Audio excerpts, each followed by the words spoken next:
Netgear Installation Guide.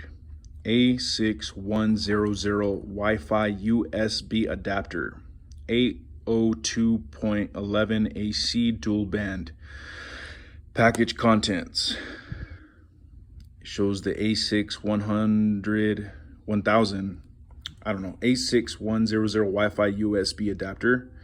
It shows the resource guide resource CD. Installation. Follow these instructions to begin using the A6100 Wi-Fi USB adapter.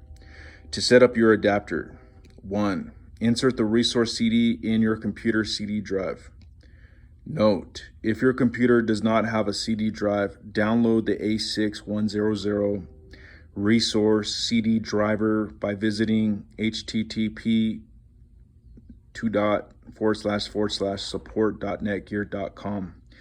Click the Support for Home Products button and enter A6100 in the search field.